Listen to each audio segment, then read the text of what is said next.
Hello guys, कैसे हैं आप सभी लोग। Welcome back to my channel. आज हम पढ़ेंगे बायोलॉजी। तो पिछले लेक्चर में हम लोगों ने ये नेफ्रॉन के पार्ट्स वगैरह, नेफ्रॉन का स्ट्रक्चर वगैरह पढ़ लिया था।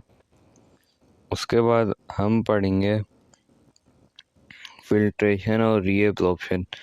अब सबसे पहले हम पढ़ लेते हैं फिल्ट्रेशन को। फिल्ट्रेशन क्या होती है? Filtration is the process of taking out material from blood. It is of two types. इसकी दो टाइप्स होती हैं। फिल्ट्रेशन का मतलब ब्लड में से कुछ मटेरियल निकाल लेना। और फिल्ट्रेशन की दो टाइप्स हैं, अल्ट्रा फिल्ट्रेशन और selective filtration. Ultra filtration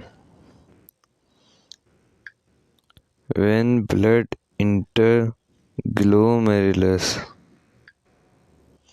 located in Bowman's capsule.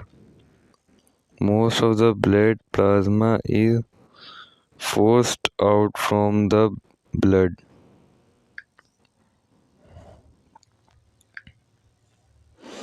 यानी कि जो ब्लड है वो जब ग्लोमेरुलस में होता है, ग्लोमेरुलस कहाँ लोकेटेड होता है? बोमेंस कैप्सूल में। ग्लोमेरुलर के नेटवर्क ऑफ कैपिलरीज में जब वो इंटर होता है हमारा ब्लड, तो उसका प्रेशर इतना होता है कि ब्लड में से सारी चीज़ें फिल्टर हो जाती हैं। फ़ायदेमंद चीज़ें भी और नुकसानदेह चीज़ें भी फिल्टर हो जाती हैं ब्लड में से। और अगर ये फिल्टर ऐसे ही होती रही ना, तो फिर हमारी बॉडी डिहाइड्रेट हो जाएगी, जिसकी वजह से बंदे की डेथ भी हो सकती है। अब समझ लेते हैं selective filtration.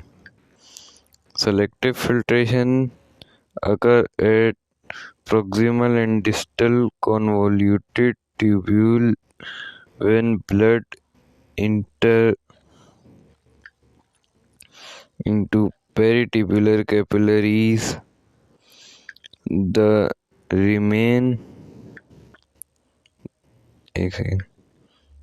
remaining amount of filter out from blood by active transport. It requires some energy. अब इसमें selective filtration proximal convoluted tubule में और डिस्टल कॉन्वोल्यूटेड ट्यूब्यूल में होती है। और इसमें क्या होता है कि सेलेक्टिव चीज़ें, जो टॉक्सिक सब्सटेंस हैं, वो हमारी बॉडी से फिल्टर हो जाते हैं और ये जो है लोअर कंसंट्रेशन से हायर कंसंट्रेशन की तरफ जाती है, यानी कि एक्टिव ट्रांसपोर्ट की तरफ जाती है। तो इसमें एटीपी रिक्वायर होता है, एनर्जी रिक्वायर होती है इसमें।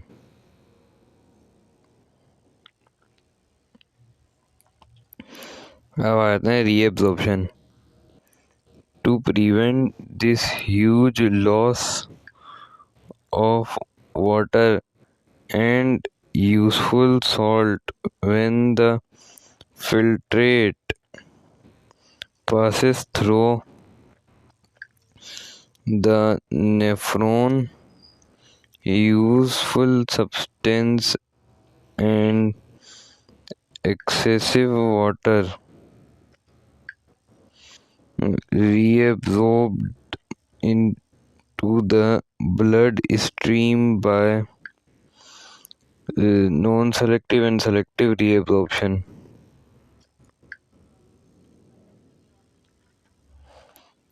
अच्छा, अब यहाँ पे हम आते हैं रीएब्जॉर्प्शन के ऊपर। रीएब्जॉर्प्शन असल में जब होती है हमारी बॉडी में, जब हमारी जो बॉडी है उसमें से फ़ायदेमंद चीज़ें जो है वो रिमूव हो चुकी हैं। फ़ायदेमंद चीज़ें जब फिल्टर होकर आती हैं ग्लोमेरुलस से, तो फिर उनको रीएब्जॉर्ब भी तो करना है ना। रीएब्जॉर्ब करेंगे उसको जब भी तो हमारी बॉडी में वो उन चीज़ों का फ़ायदा होगा।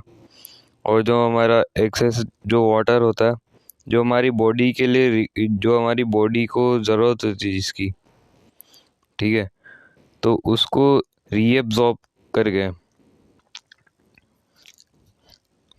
इस वजह से, इसकी वजह से, रीएब्जॉर्प्शन की वजह से हमारी बॉडी जल्दी से डिहाइड्रेट नहीं होती। और रीएब्जॉर्प्शन दो हिस्सों में डिवाइड होती है फिर से, एक नॉन सेलेक्टिव रीएब्जॉर्प्शन और सेलेक्टिव रीएब्जॉर्प्शन। सबसे पहले आते हैं नॉन सेलेक्टिव रीएब्जॉर्प्शन पे। Non selective reabsorption occurs at distal and proximal convoluted tubule without any selection। ये नॉन सेलेक्टिव रीएब्जॉर्प्शन होती है डिस्टल और प्रोक्सिमल कॉन्वोल्यूटेड ट्यूब्यूल के अंदर,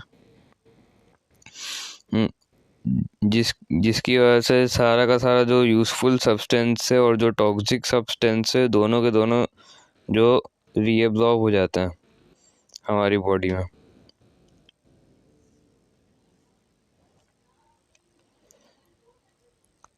selective reabsorption. Selective reabsorption occurs at loop of Henle and collecting duct with the help of hormones।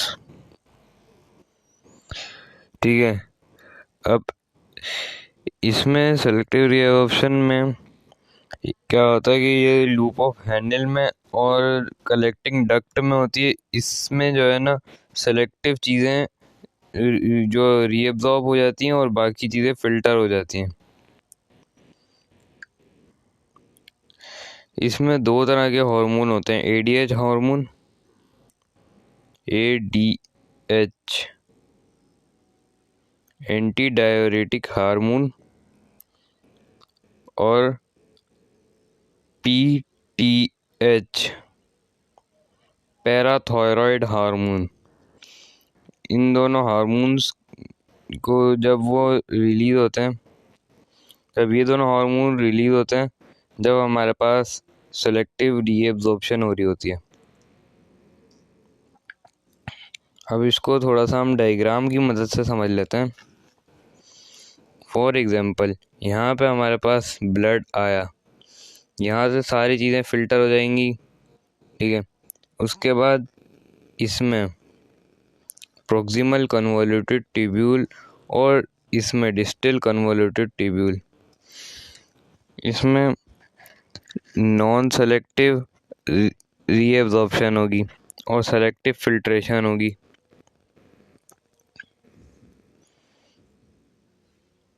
और ये जो loop of हैनिल है ये, और ये जो कलेक्टिंग डक्ट है, इन दोनों में हमारे पास ये सेलेक्टिव रीअब्जॉर्प्शन होगी। जो काम की चीज़ें से वही रीअब्जॉर्ब होगी, उसके अलावा कुछ और रीअब्जॉर्ब नहीं होगा। टॉक्सिक सब्सटेंस बॉडी से बाहर निकाल दिए जाएंगे। उम्मीद है आप लोगों को आज का मेरा लेक्चर समझ में आया होगा। अगर कुछ समझ में नहीं आया तो आप लोग कमेंट बॉक्स में पूछ सकते हैं। मिलते हैं नेक्स्ट वीडियो में, तब तक के लिए अल्लाह हाफिज़।